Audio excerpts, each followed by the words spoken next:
How you doing? Peter P here, founder of Vegas Family Solar, right here in the deserts of Southern Nevada. I put this video together. I wanted to do my best to bring some clarity, consequences, in my opinion, on the new methodology that NV Energy is going to use to charge us for electricity, and potentially show you some solutions that will likely blow your mind or get you super enthused, or at least ultra curious. But um, I really wanted to dive deep into what NV Energy was thinking and why NV Energy basically has to make this move. There's really no other way. So bear with me. I'm not a professional marketer or content creator. I'm an electrical contractor that designs and installs electrical systems like solar. So it might get a bit choppy, but I think the information is going to be very valuable to you. Now, as you heard, and it's all over the news, NV Energy is going to change the way that they charge us for electricity using what's called the demand charge. In addition to that, they're still going to charge us by the volumetric method as well. So they're basically going to charge us two different ways. I'm going to break those down together. Now, first, in NV Energy's defense, they have to do something. They have to get us to reduce our consumption, and they have to raise rates at the same time. Electricity is a commodity. And right now, unfortunately, the supply of electricity is completely outpaced by the demand of electricity. Now, when you mix heat into that equation, it makes matters far worse, and it basically steamrolls and gets out of control for NV Energy. I mean, so out of control that the system, the grid, could break. And NV Energy is likely not going to allow that to happen, which is why they're going to do their best to change our behavior while at the same time raising rates. When it gets hot, well, let me say this: heat and electricity are mortal enemies, meaning the hotter it becomes, the more electricity we need. The more electricity we need, the more electricity NV Energy needs to deliver to us. But if they already have a shortfall of electricity, it makes matters much worse. In addition to that, as the heat goes up, the resistance goes up, which means far more energy is needed to push that electricity through those power lines. And it just gets worse and worse and worse. So NV Energy has to do something. And I don't blame them for doing this. They're just caught between a rock and a hard place. Now, I know some people don't have kind words for them, and sometimes I don't either, but that's simply the reality that we live in here in the desert. So I'm going to break that down for you. Now, NV Energy is claiming that the new demand charge is going to allow us and consumers to lower our energy bills by changing our behavior. I don't think that's likely, and I'm going to walk you through, and I think you might agree with me. NV Energy says basically that if you can see when your peaks are in 15-minute windows, then you can say, okay, let's see how we can change and maybe rearrange a few things. But let's walk through that briefly. NV Energy is going to look at 4 different peaks. Take the highest peak, no matter where it is during the day or at night for you, but take that highest peak and multiply it by a factor that is unknown at this point. Now, when that factor is released, I'll put some numbers together and some calculations and see what that looks like going out into the future, 2, 3, 4, 5 years type of thing. But they're going to multiply this peak by a factor that is unknown, while at the same time still charging you volumetric, meaning the entire amount of electricity that you use, you're still going to be charged for. Now let's break down these peaks. And I'm going to use my household or something close to my household as an example. Now I have a wife and 2 teenage daughters, and we're on a fixed schedule. So let's take a look. Now let's assume that 8 a.m. is our first peak. My daughters are up. We make them breakfast basically every day. We prepare their lunch. They're using the blow dryers. We've got the refrigerator opening and closing. Lights are on. If it's a bit warm, maybe the AC is kicking on at that time. The air fryer's on, and we're experiencing our first peak of the day. Fast forward to 12 p.m. I usually come home for lunch, and my wife sometimes joins me. So we might experience another peak. The AC is certainly kicking on at this point in time, particularly when it's warmer. we got another peak happening at 12 p.m. Fast forward to 3 p.m. My daughters are home from school. They sometimes adjust the thermostat when I'd rather they not. They're cooking, they're using the microwave, they're home, creating a creek consumption for us at our household at 3 p.m.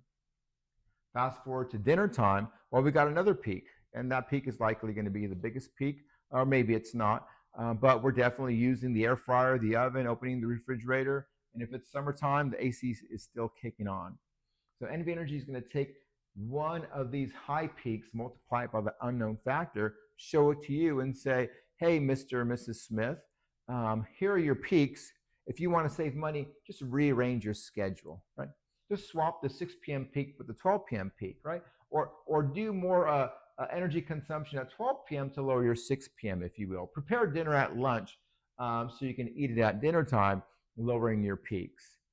Now, if that is their thinking, and I believe it is, in our household, it's not going to work. It's got no chance to work whatsoever, and you might be in the same situation. So that's what we see. And NV, like I said, NV Energy has to do something. They have to push down these peaks, because here's the thing.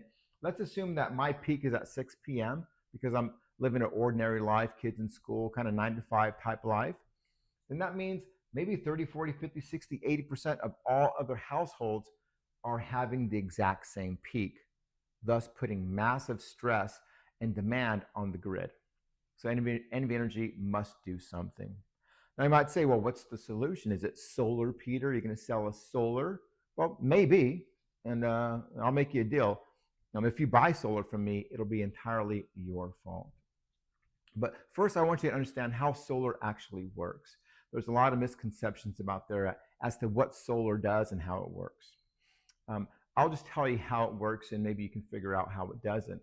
But when you drive around town and you see all these solar panels on people's rooftops, about 95%, maybe even 98% of all the existing solar systems that you see today, 100% of what's being produced on that roof, all of the energy that's being produced on that roof, 100% of that goes back to NV Energy, goes back to the grid.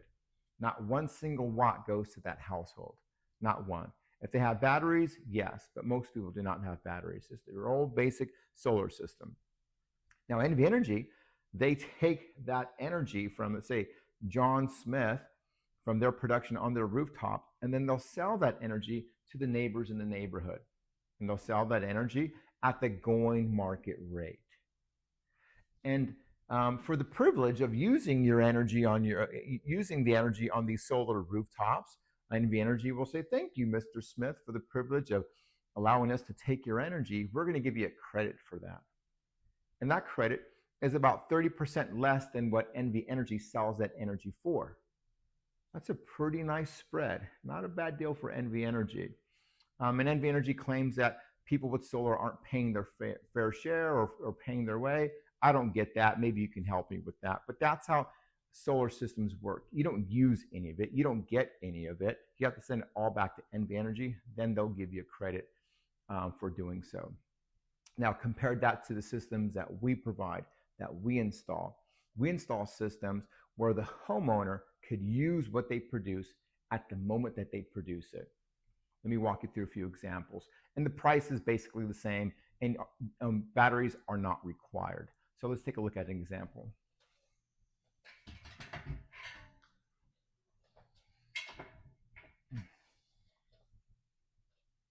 Now, our customers currently are basically the demand charge has not kicked in yet, but let's assume that it did. Our customers would basically, in the summertime right now, or in the summer rather, they would have basically no peak at 8 a.m., zero peak, because all their consumption will be provided by the production on the roof at that moment, at that second. 12 p.m., certainly. That sun is burning bright, lots of sun coming out, feeding those solar panels, basically zeroed out. 3 p.m., basically zeroed out. 7 p.m., maybe zeroed out in the summer, not zeroed out in the winter time. Now, depending on how much you're consuming, right, and how big your solar system is, these could you could have easily, you could be drawing some power from the grid. But we'll do our best to design a system where it's basically zeroed out based on the size, the amount of room you have on your roof and the orientation of your roof, of course. But our customers currently right now are completely zeroed out. I know the demand charge is not in effect, but the volumetric charge is in effect. And our customers are showing basically a flat line all the way up to about 6, 7 p.m. currently.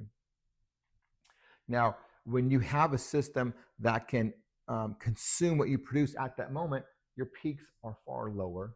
Your volumetric is zeroed out at least most of the day. Now, what does that do? Well, it saves you a ton of money, lots of money. And it also, what it does, it actually reduces your payback period for your system by 20, 30, 40, even 50%, making the system, the ROI on that system, far more attractive than it otherwise would be. And these systems cost about the same amount of money as any other system, and batteries are not required, but if you want batteries, those are ready for you as well. So it's my opinion, because we are in such short supply of electricity, and there's so much demand, particularly with AI. Like you see the data centers that you're building with Switch, they're going to suck so much energy. Rates have to go up. The infrastructure that NV Energy is building, they've already said, hey, we have to charge our customers for that infrastructure, and we need it. My solution, and what your solution would likely be, is to have a solar system designed and installed by us that allows you to consume what you produce when you need it at that very moment. If you have any questions or you'd like to add to the demand charge, or if I missed something, do me a favor, send me a text or just comment on the comments below. If you want a consultation on how these systems work, we'd love to help you out and show you a few things that you'd certainly be really enthused about. Thanks for sticking through this entire time. My name is Peter P. I'm the founder of Vegas Family Solar. You take care. Have a good night.